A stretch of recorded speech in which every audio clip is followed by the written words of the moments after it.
прославляли, тихо и покорно волю принимали, и у наших семьях Бога прославляли. Голос паклікання – гісторії людей, які адказалі так на голос Пана Бога.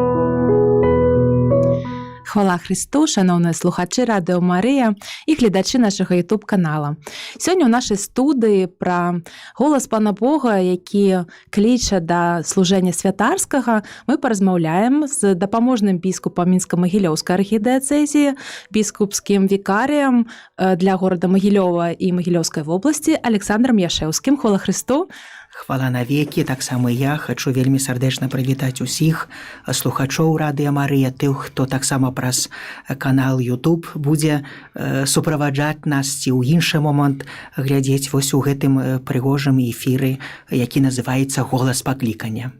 Так, і таксама нагадаю, што гэта прамы эфір, таму можна дасылаць усе ваши пытанні, усе перададзім экселенцыі. Вось, калі ласка, заклікаю праз сацыяльныя сеткі, праз тэлефон таксама можна тэлефанаваць нам, все перададзім. Ваша экселенцыя, пачатак вашага жыцця звязаны з беларускім горадам Смаргонь, так? Смаргонь часоў вашага дзяцінства. Гэта такі самы каталіцкі горад, як цяпер, ці не? Ці былі якісь адрозненні? Ці працаваў касцёл? Згадайце, калі ласка. Ну, ведаеце, я нарадзіўся 6 жніўня 1974 года. Для мяне ўвогуле дзень майго нараджэння, ён такі вельмі сімвалічны, таму што гэта свята перамянення Пана ў касцёле, і таму я лічу, што у пэўным спосаб Пан Бог даў мне гэты дзень нараджэння, каб заўсёды ўзгадаваць пра перамену, таму што мы ўсе ўзрастаем з гадамі, і кожны раз я задаю сабе пытанне, ці так як Езус перамяніўся, значыць, паказаў сваю святасць, боскасць, ці я таксама ў сваім жыцці набліжаюся да яго ў мудрасці, ў святасці і так далей. Вядома, што 74 год нараджэння – гэта час, калі яшчэ не дзейнічаў у нашым горадзе Смаргоні касцёл, таму што першы раз святая імша у Смаргонскім касцёле, сёння гэта касцёл святога Міхала Арханёла, адбылася 25 сакавіка 1989 года. Вось. Таму, канешне, ад таго часу, ад 89 года да сённяшняга дня жыццё католікаў Смаргоншчыны, яно вельмі змянілася. На жаль, да 89 года наш касцёл служыў як музей тэізму, і я памятаю яшчэ як юнак, які вучыўся у сярэдняй школе номер 4, цяпер гэта ліцэй Смаргонскі номер 4, мы хадзілі ў гэты касцёл як у музей атэізму, каб вось менавіта паглядзець, што сапраўды Бога ў гэтым жыцці няма. Хоць я не памятаю на сённяшні дзень, што за выставы, што за малюнкі былі, толькі памятаю аб тым, што мы заўсёды глядзелі на вось гэты будынак як сапраўды, як на храм, у якім калісьці узносілі Богу хвалу. І ведаеце, і ў маіх думках заўсёды ўзнікала вось такое пытанне: а як жа ж вось гэты храм выглядаў тады, калі ў ім узносілі культ, а не як месца вось менавіта, якое паказвае атэізм, ці ж усё, што звязана з тым, каб ісці супраць Бога. І вы ведаеце, калі ўжо касцёл адкрыўся, калі людзі старэйшыя пачалі прыносіць былыя фотаздымкі, наколькі мне было прыгожа вось убачыць, якім прыгожым быў наш Смаргонскі касцёл. Таму жыццё католікаў Смаргоншчыны на сённяшні дзень вельмі моцна змянілася, тым больш, што ў Смаргонях цяпер не адна парафія, а ўжо 2 парафіі створаныя. І гэта сведчыць аб тым, што колькасць веруючых патрабуе ўжо таксама і другой такой вось юрыдычнай адзінкі, якой з'яўляецца парафія. Ваша экселенцыя, тут да эфіру ўжо пачалі распавядаць пра тое, што вы яшчэ ўдзельнічалі ў такіх тэатральных пастановах пэўных, так, у касцёле, якія былі, можа, так? Вы ведаеце, не толькі ў касцёле. Я памятаю, што ў тыя часы, калі яшчэ быў камунізм, атэізацыя, вось, і камсамол, піянеры, гэтак далей. Я памятаю, што ў школе раз, прынамсі, ў год, гэта 100%, ладзілі так званыя дні атэізацыі. І тады нас скліквалі ў актавую залу, дзе пэўныя, скажем так, падзеленыя па класах павінны былі прадстаўляць якісьці сцэнкі менавіта супраць рэлігіі. І вось ужо з перспектыву часу, узгадваючы гэтыя моманты, конечно, мне балюча, што вось мы перажывалі такія моманты, што я таксама перажываў такія моманты, калі нам прыходзілася вось менавіта глядзець на тое, што адбывалася супраць рэлігіі. Вядома, што гэта не былі часы такога поўнага асазнання, што гэта такое, гэта сёння мы разумеем, шматлікія разумеюць, я разумею, што гэта таксама супраць Божай запаведзі, не імей іншых багоў, акрамя мяне, што гэта таксама і грэх супраць першай запаведзі, не вымаўляй імя Бога надарэмна, калі яшчэ высмейваюцца Пана Бога, святых, ці нават усе святыя дзеянні, якія сёння для мяне, як для многіх веруючых, вельмі важны, то, канешне, гэта сумны момант, які я ўзгадваю з такім вельмі вялікім сумам. І, канешне, заўсёды малюся і маю такую надзею, што мы не вернемся ўжо да тых часоў, а вернемся наадварот, калі ўсё, што звязанае з Богам, з верай, з тымі адвечнымі каштоўнасцямі будзе заўсёды прадстаўлена ў прыгожым свеце і будзе таксама дацэнена яшчэ больш у нашым грамадстве. Але акцябронкам і піянерам вы былі, так? Так ёсць. А вось у сям'і? Ведаеце, я нарадзіўся ў сям'і веруючых людзей, таму калі камусьці прыходзілася даходзіць да веры ці прыйсці да веры, то вера яна прысутнічала ў нашым жыцці. Вядома, што было магчыма зрабіць у тыя часы.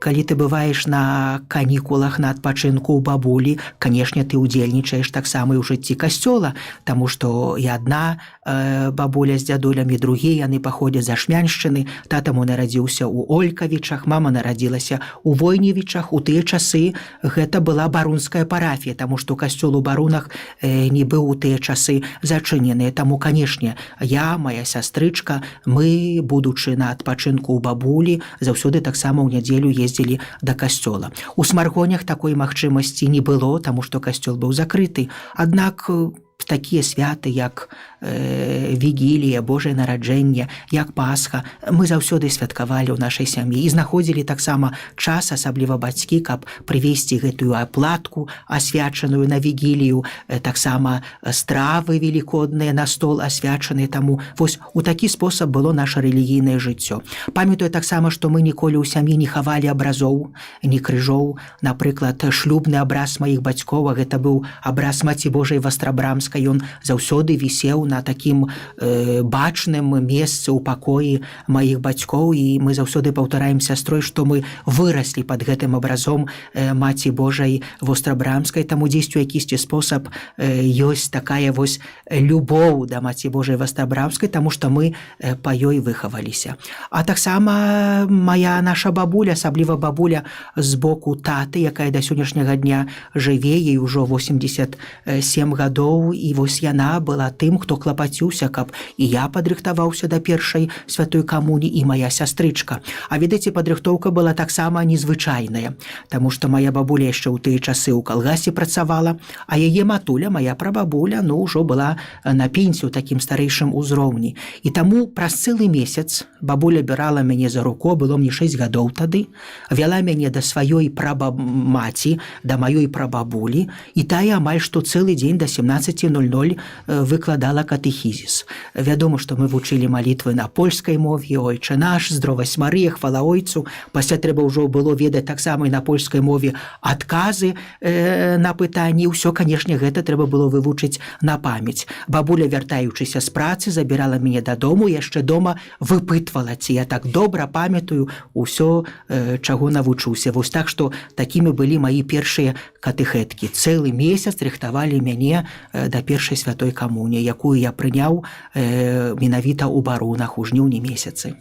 Ці задавалі вы бабулі пра бабуль нейкія дадатковыя пытанні, ці вось гэта было такое, што то, што ў катэхізісе завучылі, ці ўсё ж такі цікавіла гэта тэма? Ведаеце, я скажу шчыра, што шмат я не разумеў, таму што гэта была польская мова. На той момант яшчэ для мяне не да канца зразумелая. Гэта сёння, ведаючы польскую мову, я, можа, і бы задаваў бы ім пытанні. Вось. На той момант гэта было зразумела, што трэба вывучыць і трэба вывучыць. Таму, можа, якіхсьці дадатковых пытанняў не было. Можа, канешне, былі пытанні, як будзе выглядаць першая святая камунія, вось, што трэба казаць на споведзі, як добра паспавядацца. Вось, гэтыя пытанні, канешне, ўзнікалі. А ўжо такія пытанні, каб штосьці патлумачыць, то, напэўна, не.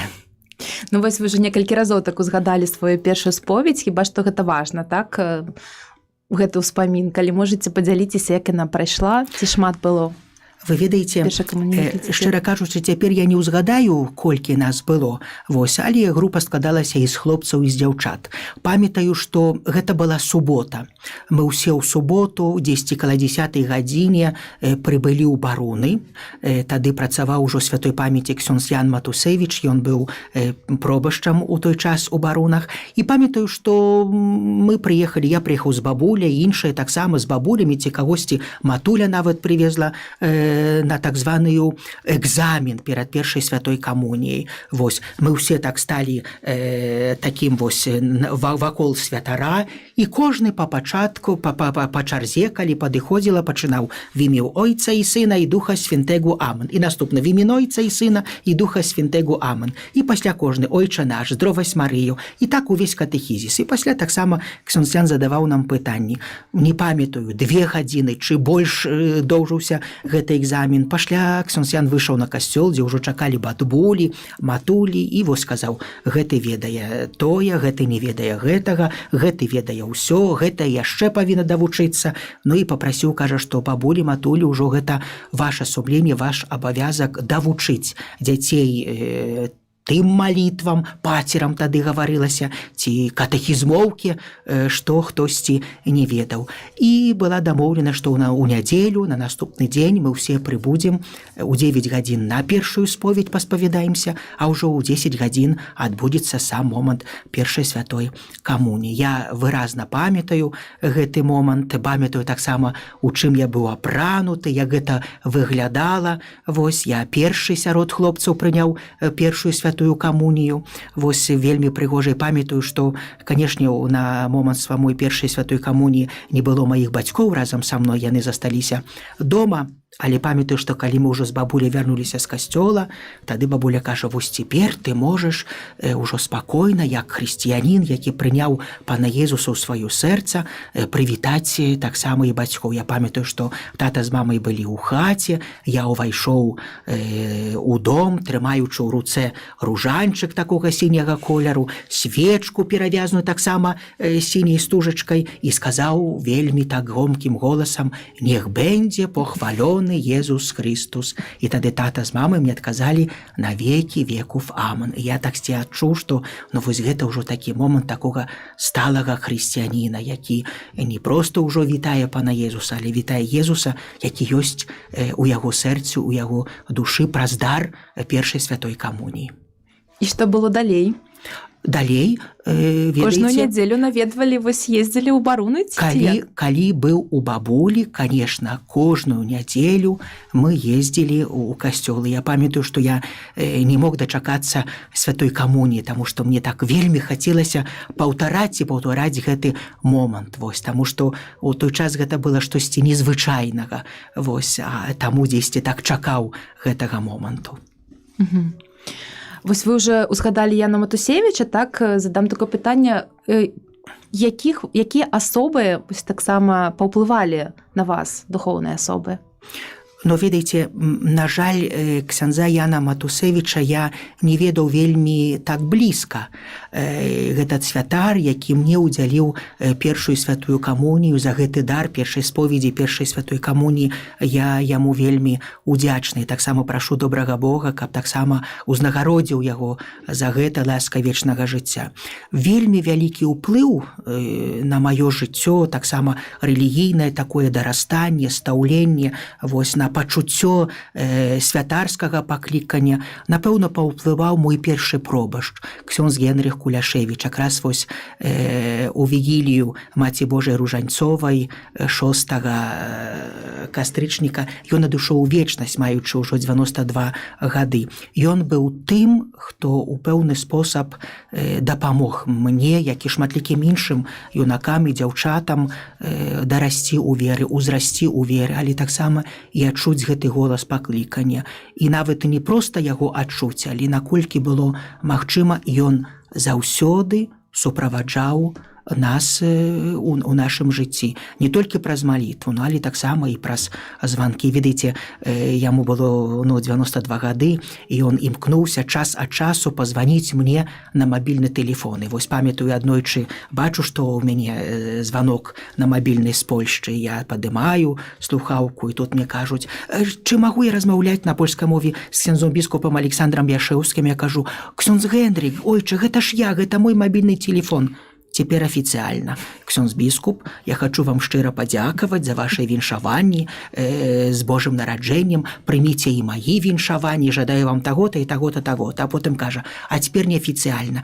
Ну, раскажы, сынок, як ты там жывеш, як ты сябе адчуваеш? Таму, бачыце, вось працягваць далей, клапаціцца, прысутнічаць у жыцці сваіх выхаванкаў, гэта была яго такая адметная рыса. Ваша экселенцыя, вы памятаеце момант, калі вось Хрыстова вучэнне зацікавіла вас свядома, вось вы сталі цікавіцца, гэта, я так разумею, было ў школе, так? Гэта былі апошнія 2 гады. Гэта ўжо быў так званы 10-11 клас, таму што я закончыў школу ў 91 годзе, 89 годзе адчыніўся наш касцёл. І я памятаю той момант, што калі ўжо пад канец жніўня я вярнуўся з адпачынку у бабулі, а я амаль што усе летнія канікулы праводзіў менавіта на вёсцы, мне вельмі падабалася быць там.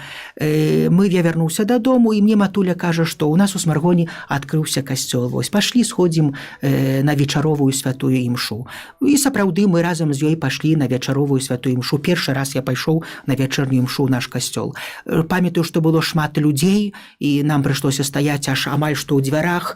Добра, што алтар быў на вышыні, таму можна было ўсё убачыць. Шмат чаго я не разумеў, таму што, вядома, ўсё адбывалася на польскай мове, якую на той час я не ведаў вельмі добра. Вось, адзінае, што я разумеў, што ў аб'явах пробаш запрасіў, што распачынаецца новы месяц, верасень, гэта месяц школьны. Я хачу запрасіць усіх, хто жадае, школьнікаў, у сераду на вячэрнюю святую імшу, каб перад імшой паспавядацца. І у нас быў звычай, што ў сераду адбывалася набажэнства да Маці Божай Вастрабрамскай. Вось ён захвоціў таксама прыйсці на гэтае набажэнства. Я пайшоў, таму што прыйшоў час, калі неабходна было паспавядацца. Я, калі быў у бабулі, то раз у месяц абавязкова хадзіў да споведзі. Я прыйшоў да яго да споведзі, паспавядаўся, падышоў, каб пацалаваць яго стулу, а ён мне, гледзячы ў вочы, адразу пытаецца, не хочаш ты быць міністрантам? Ксёндз Куляшевіч, ксёндз Генрых Куляшевіч, он нарадзіўся на нашай зямлі. Вось, таму дзесьці яшчэ мог размаўляць у такім нашым дыялекце, як мы кажам. Вось сёння называюць гэтую дыялект трасянкай, вось ён на такой мове размаўляў. Таму яго вельмі добра разумеў. Ці не хочаш ты быць міністрантам? І, ведаеце, ён пакуль яшчэ не дачакаўся майго адказу, кажа, ідзі ў закрыстую, вось туды. І там ужо ёсць адзін хлопец, і вы будзеце так разам прыслугоўваць.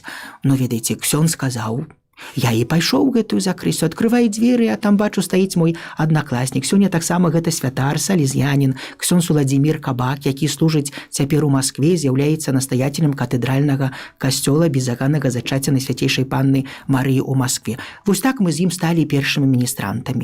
І, ведаеце, вось, напэўна, сам стыль жыцця, дзейнасці, такога падыходу да маладых людзей ксяндза Куляшевіча, ён паспрыяў, што вось пачало вось узрастаць у сэрцы такое жаданне, чаму б не стаць святаром. Аднак, ведаеце, такі большае, скажам, ужо свядомае пачуццё, што мне ўсё ж такі хочацца ісці за голасам паклікання, гэта была вігілія Божага нараджэння 24 снежня. Я тады першы раз спяваў псальм. Вось. І, ведаеце, я памятаю, што калі я падышоў да амбоны, я ўбачыў такі натоўп людзей. Касцёл наш невялічкі, таму ён заўсёды быў напоўнены людзьмі. І ведаеце, вось мне здавалася, што я так доўга не мог распачаць спяваць псальм, таму што глядзеў на людзей. І вось памятаю, што тады ў сэрцу ў мяне ўзнікла такое жаданне, і моцнае жаданне, свядомае жаданне. Я хачу заўсёды тут стаяць, я хачу заўсёды тут стаяць. І вось ад гэтага моманту сапраўды я ўжо пачаў размаўляць са святаром на гэтую тэму, крыху казаць маім бацькам аб тым, што ўзнікае ў мяне такое вось жаданне. Падзяліўся таксама з маёй сяброўкай, з якой мы вельмі моцна сябравалі, вось аб тым, што ўзнікае ў мяне такое жаданне. І я лічу, што вось гэта быў той момант, калі ўсё ж такі больш свядома і так выразна, вось я хачу заўсёды тут стаяць, я адчуў вось гэты голасам. І пасля я за ім ішоў аж да самага канца, аж да сённяшняга дня іду за гэтым голасам. Это так самастойна у вас адбылося, так як сям'я, вы сказалі, што паціху пачалі пра гэта гаварыць, як рэагавалі? Ведаеце, маі бацькі папрасілі мяне завяршы школу, а пасля ўжо зробіш свой выбар. Вось. І так адбылося. Калі я ўжо завяршаў школу, ўжо прыйшоў такі вось момант, прыйшоў момант здаваць экзамены, выбіраць, хто куды пойдзе вучыцца, куды ты будзеш паступаць, тады я сваім бацькам ужо і сказаў, што я пайду у семінарыю, пайду таксама у салезіянскі ордэн, буду салезіянінам і хачу стаць святаром.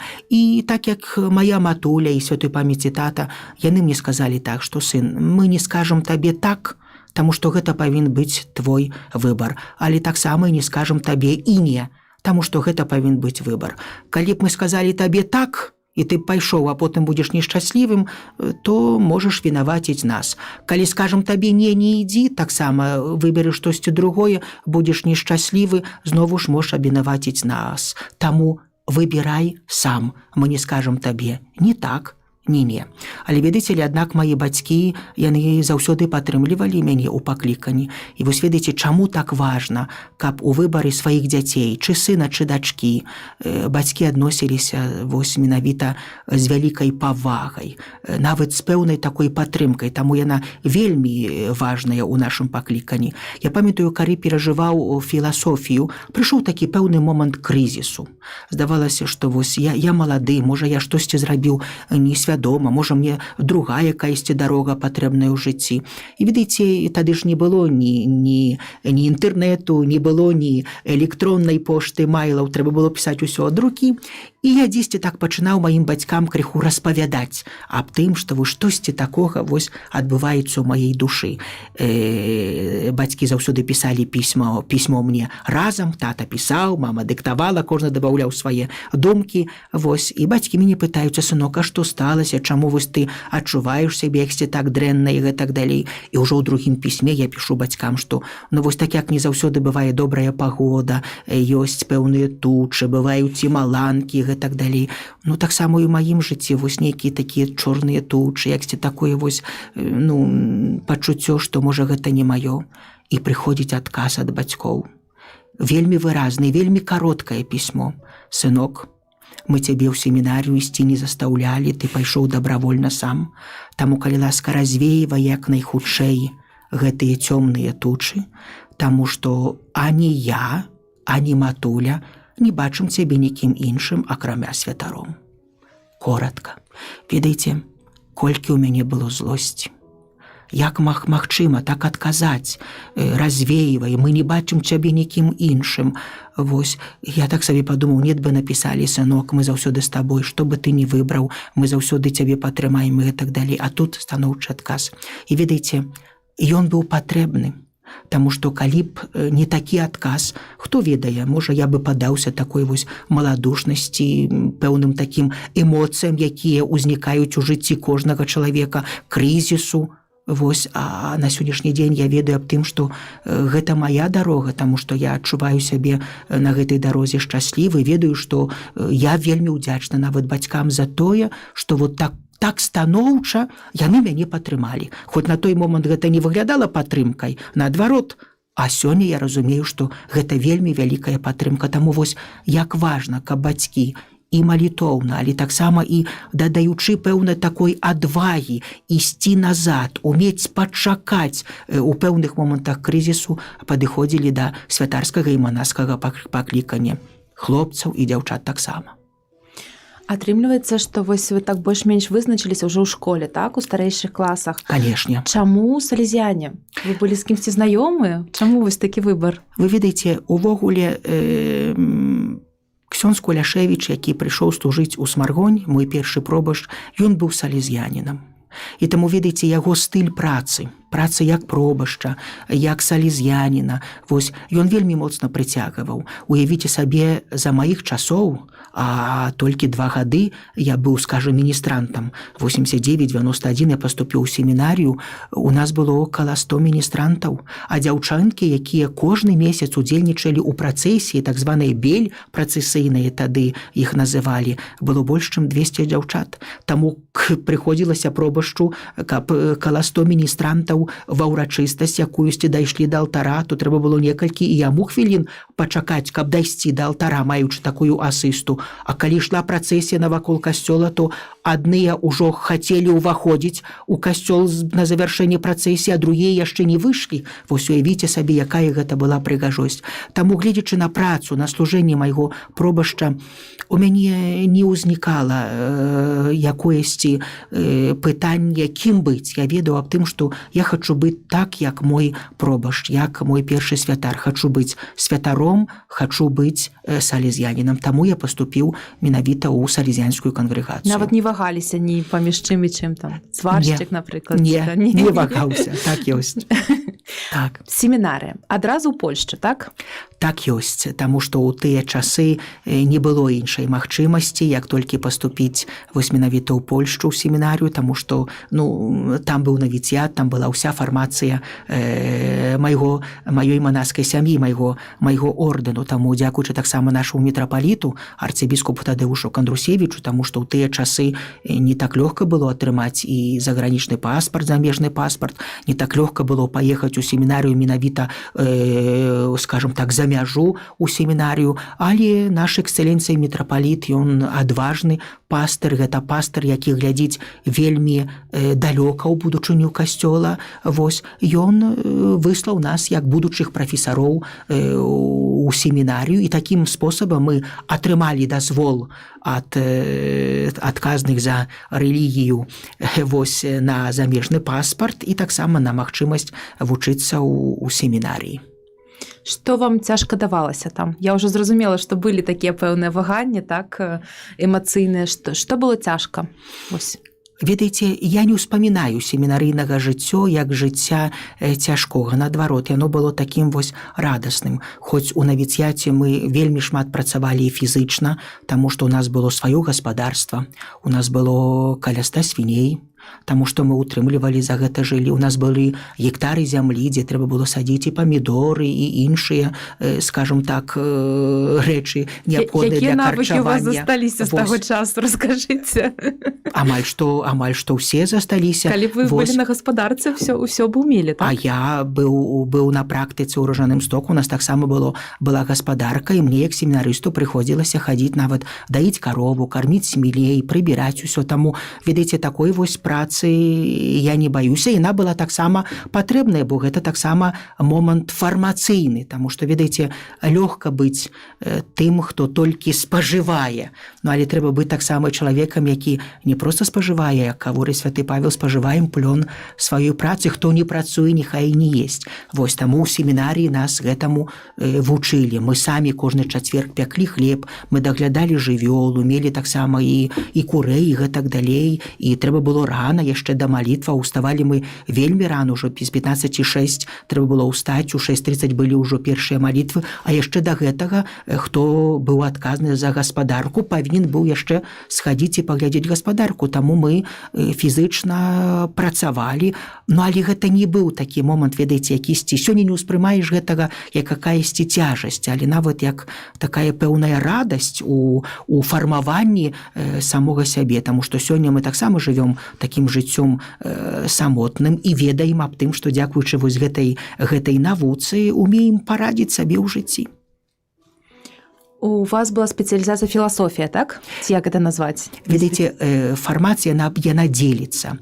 Вось спачатку першы год быў гэта год навінцыяту, які нам падрыхтоўваў да манаскага жыцця.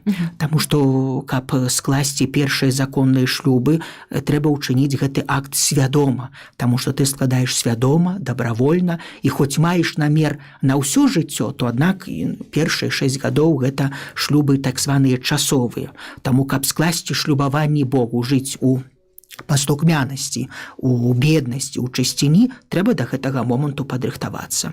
Таму першы год гэта быў менавіта год навіцыяту, дзе мы разумелі сэнс манаскага жыцця, кім мы хочам быць: манахамі, святарамі, што значыць захоўваць шлюбы законныя і навучыцца жыць па канстытуцыі, таму што у кожнага манаскага ордэна ёсць свае правілы, ёсць свае канстытуцыі. А другі этап – гэта этап філасофіі. І таму пасля Чэрвеньска над Віслай, дзе быў навіцыят каля Варшавы, я пераехаў у горад Лодзь, дзе 2 гады вывучаў філасофію. Пасля былі 2 гады так званай душпастырскай практыкі, таму што ў нашым ордене ёсць такое правіла, што перад тым, як пайсці на тэалогію, на багаслоўе, трэба прайсці 2 годы душпастырскай практыкі. Першы мой год ён адбываўся ў Польшчы. Я быў у Ружаным Стоку, што знаходзіцца вельмі недалёка ад мяжы Польшчы і Беларусі. Вось быў арганістам, выкладаў рэлігію і там ужо таксама вёў гаспадарства нашае так званае дамовае, што ў нас было. А другі год я правёў у Акцябрскім, каля Масквы, дзе салезяне адкрылі навіцыят ужо для жадаючых з былога Савецкага Саюза: Расія, Беларусь, Украіна, Грузія, яшчэ таксама маглі быць таксама і паклікані з Літвы. Вось. І я там таксама правёў другі мой год, будучы так званым асістентам у навіцыяце. Гэта таксама была моя такая выхаваўчая практыка. А пасля мае настаяцелі накіравалі мяне ў Рым на Салезянскі папскі універсітэт, дзе я закончыў багаслоўе, распачаў таксама ліцэнцыят з дагматычнай тэалогіі, які таксама і там і завяршыў. У вас природныя здольнасці да моваў ці не? Ці это просто прыйшлося вывучыць? Вось я ведаю, што польская, італьянская у вас так свабодныя мовы, руская, беларуская. Ці ёсць у вас здольнасці, ці вось ўжо так па краінах прыйшлося прыстасавацца, што... Цяжка сказаць, чые здольнасці, але аднак вось, не даюцца мне мовы цяжка. Асабліва, калі ты прабываеш у дадзенай краіне, то гэта яшчэ такі блізкі момант і большы момант, чым каб як найлепей навучыцца мовы. Таму дзесьці так можа і тое, што не цяжка мне вывучаць мовы, але і магчымасць быцця у краіне, на якой неабходна размаўляць на дадзенай мове, таксама паспрыяла вось гэтай навуцы. Яшчэ такое пытанне ў мяне не звязана трохі з голасам паклікання, але вось якая краіна вам больш спадабалася вось за гэты час? Польшча, Італія, Расія, Беларусь, ці так параўноўвалі? Вот хацеў бы там жыць, хацеў бы там, ці не было такога стаўлення? Ведаеце, скажам так, мне вельмі падабалася быць у Італіі. Сапраўды, мне спадабаўся і пэўна такі стыль выхаваўчы, які адбываўся таксама у нашай семінарі, дзе вывучаў тэалогію.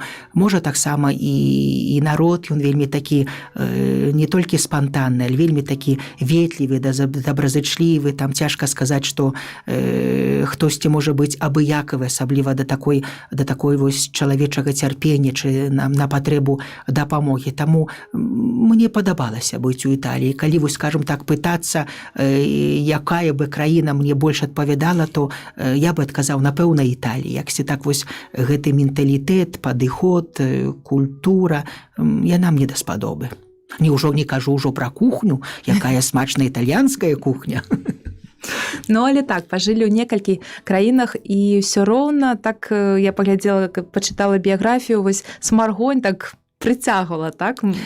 Ведаеце, гэта воля маіх настаяцеляў, таму што вы самі ведаеце, што мы ўвогуле ў жыцці касцёла, касцёл ён іерархічны, кіруе папа, кіруюць біскупы, кіруюць таксама законныя настаяцелі, таму быць паслухмяным сваім настаяцелям гэта вельмі важная цнота. Напрыклад, у нашай кангрэгацыі першы шлюб, які мы складаем, гэта шлюб паслухмянасці, таму што наш заснавальнік святы Ян Боско заўсёды гаварыў, што калі салезянін ён паслухмяны, Богу, настаятелям, канстытуцыям, то ён будзе таксама жыць і ў беднасці, і будзе таксама жыць у чысціні. Таму шлюб пастухмянасці ён першы.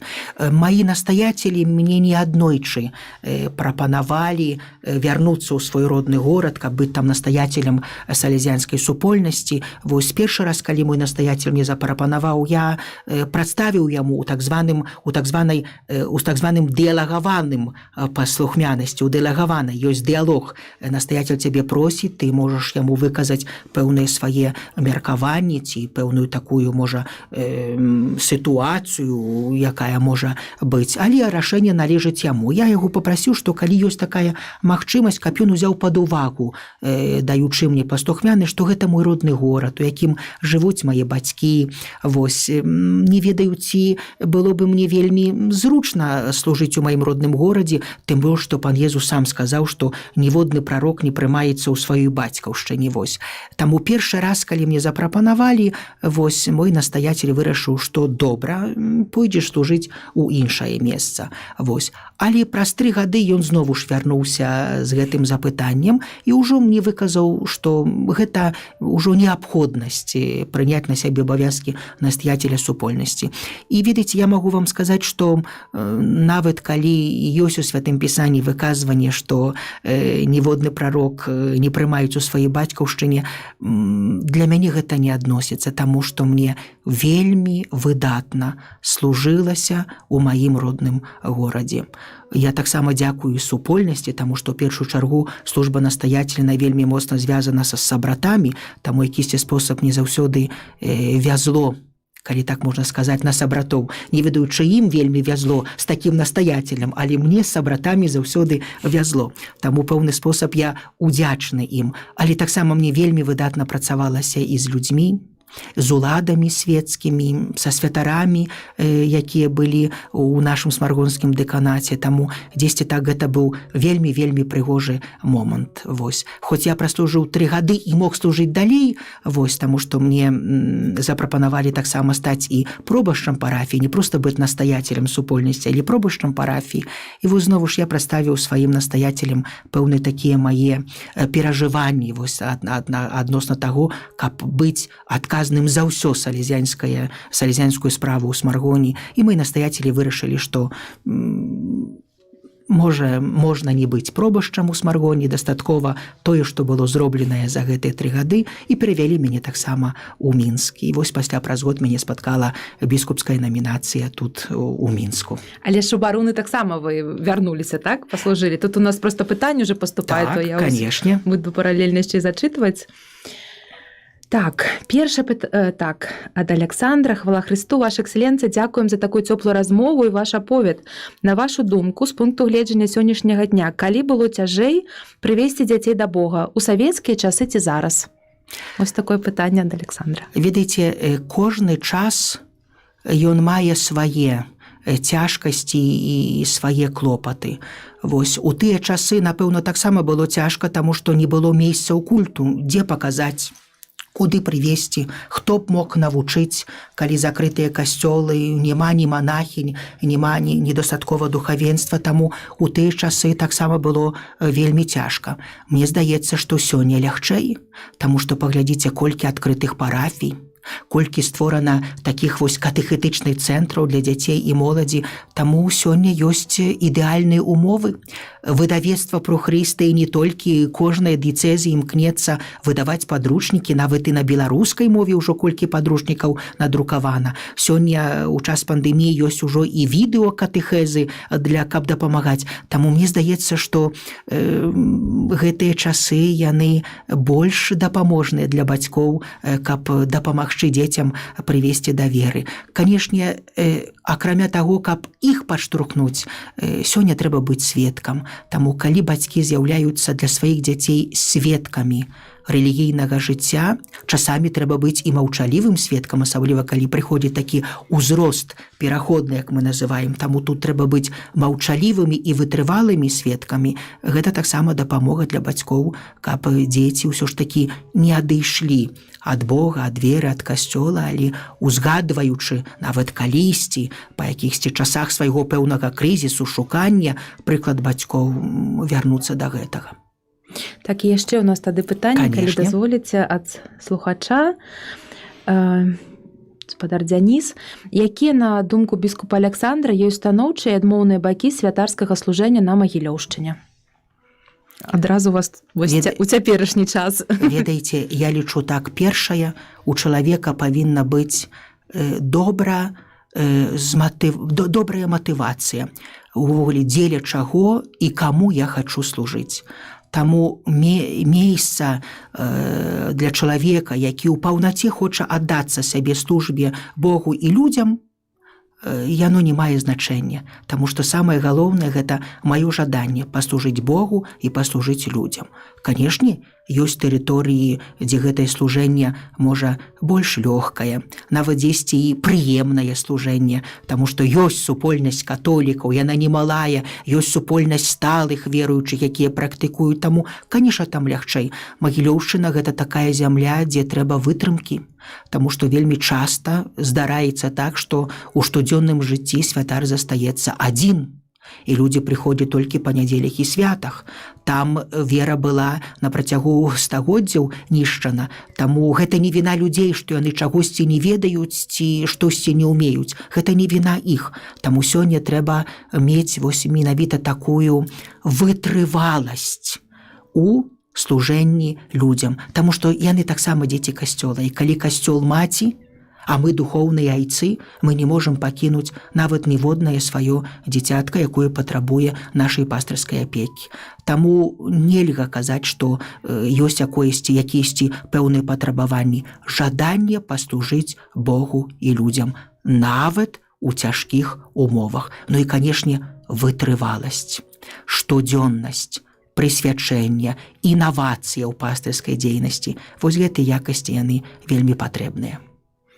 Я гляжу, што час у нас ужо амаль што заканчваецца. Калі ёсць яшчэ якія пытанні, дасылайце нам. Ведаеце, я яшчэ хацела вось пра моладзь запытацца. Салезіяне, слаўныя тым, так, што працуюць менавіта з маладымі людзьмі, і вы ўжо пачалі адказваць на гэта пытанне. У мяне толькі больш так параўнаўчае. Вось вы, як чалавек, які адгукнуўся на гэты голас Бога ў той час, і цяперашнія маладыя людзі, которых, вы шмат, напэўна, бачыце, так, ёсць розніца, ёсць падабенства? Ведаеце, канешне, падабенства яно ёсць, таму што і сёння наша моладзь, як і ў тыя часы, так і сёння, яна сапраўды вельмі адкрытая на Божыя справы. І гэта можна заўважыць, нават калі адбываюцца чуванні, ці чуванні падчас перыяду адвенту, ці чуванні падчас Вялікага посту. Мы бачым, як наша катедра, архікатедра, як іншыя касцёлы, дзе збіраецца моладзь, як яны сапраўды напоўненыя.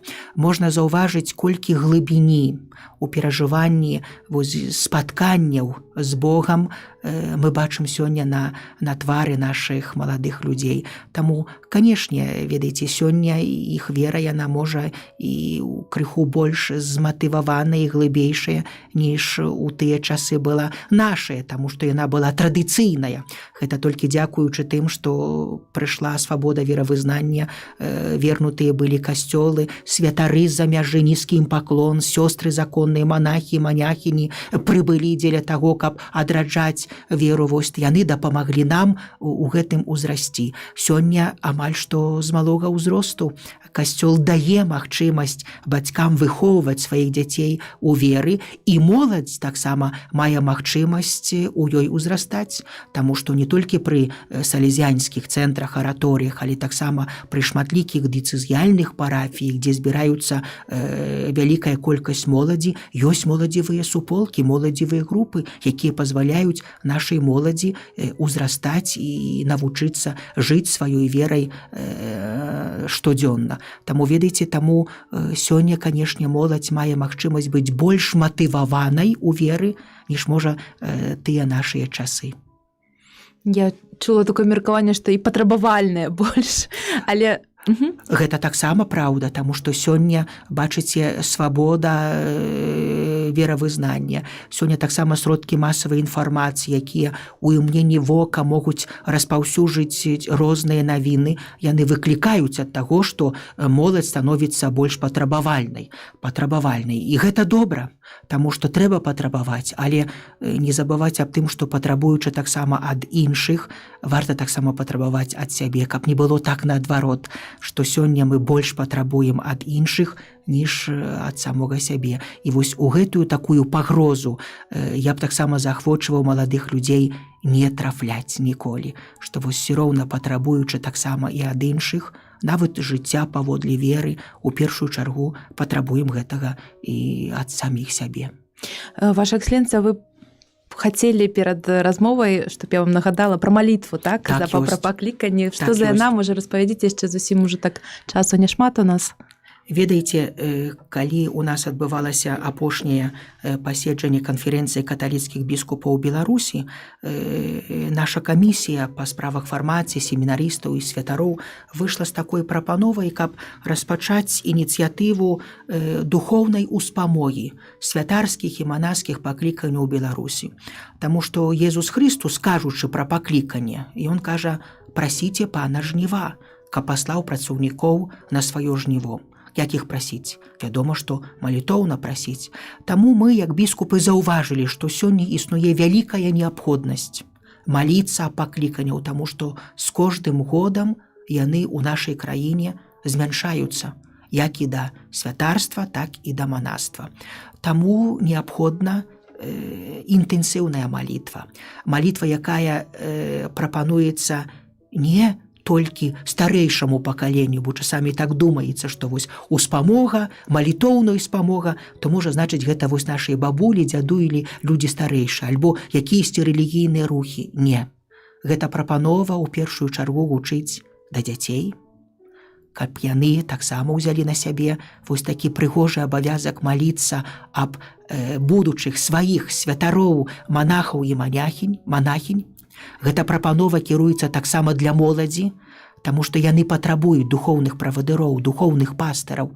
Вось, а дзе іх узяць? Іх трэба вымаліць у Бога, таму мы заахвочваем і моладзь далучыцца да гэтай ініцыятывы. Яна таксама прапануецца і сем'ям, людзям рознага ўзросту, таму што нам усім трэба вымаліць сабе добрых і святых пастараў. Яна прапануецца таксама і духавенству, таму што і мы таксама жадаем далучыцца да гэтай малітве, каб у нас былі годныя, святыя і добрыя наступнікі, каб мы, калі састарымся, маглі свабодна у добрыя рукі, у пэўныя рукі перадаць вось нашу эстафету, якую сёння мы працягваем. Таму мы вырашылі, каб ад нядзелі Езуса Хрыста, валадара сусвету, запрапанаваць вернікам нашай краіне рознага ўзросту вось гэтую ініцыятыву. Яна дабравольная. Яна можа доўжыцца 3 месяцы, можа 6 месяцаў, можа хтосьці хоча ўзяць гэтую пастанову на год. Яна складаецца з 3 частак. Першая – гэта адна частка святога ружаньца. Гэта таямніцы хвалебныя з паслання Духа Святога, у інтэнцыі пакліканняў. Чаму менавіта гэта таямніца? Таму што ў дзень спаслання Духа Святога гэта дзень нараджэння Касцёла. Таму мы менавіта праз гэтую таямніцу з паслання Духа Святога хочам, каб вернікі маліліся ў інтэнцыі пакліканнях. Другая – гэта прынамсі раз у месяц. Найлепш, конечно, калі б гэта быў першы чацверг месяца, калі адмыслова молімся аб новыя святыя пакліканні. Прыняць удзел у святой імшы і прыняць у гэтай інтэнцыі пакліканняў святую камунію. Ну і, канешне, трэцяе – гэта штодзённая малітва ў інтэнцыі пакліканняў. І калі вы дазволіце, я б хацеў ужо сёння, вось, калі у нас ёсць таксама такая прыгожая перадача «Голас паклікання», разам з усімі, хто духоўна злучаецца з намі, памаліцца вось гэтай штодзённай малітвай аб святарскіх і законных пакліканнях у Беларусі.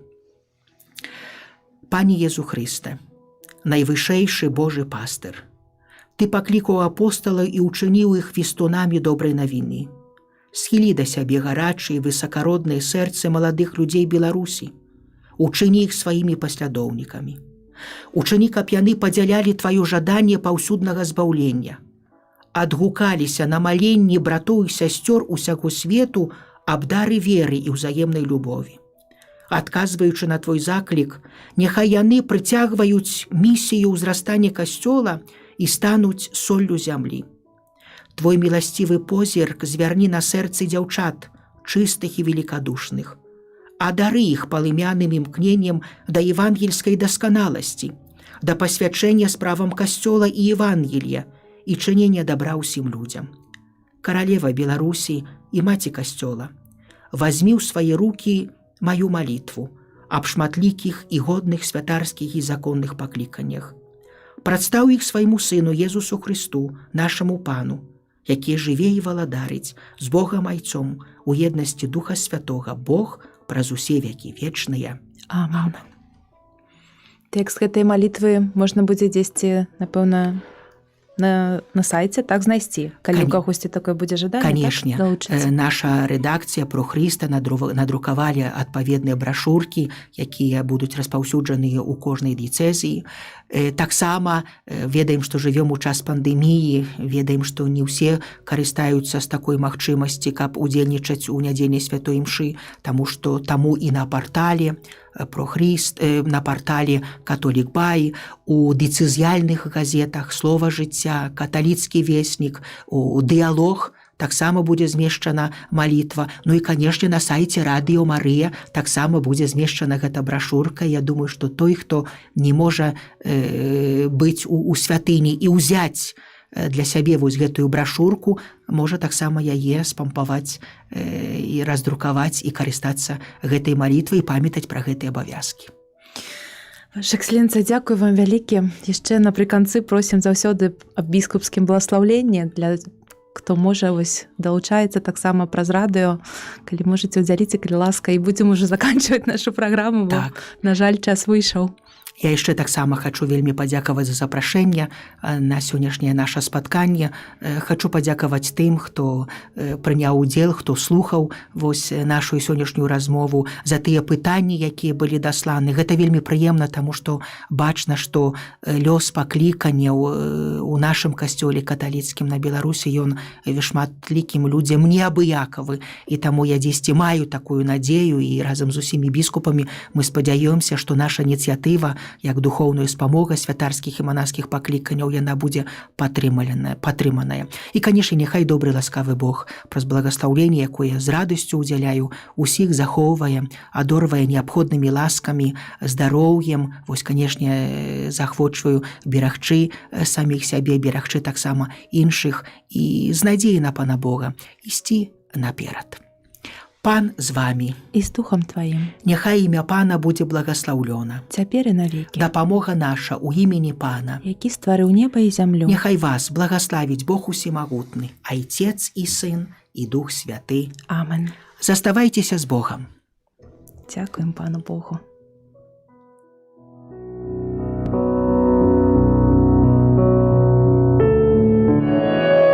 Голас паклікання. Гісторыі людзей, якія адказалі так на голас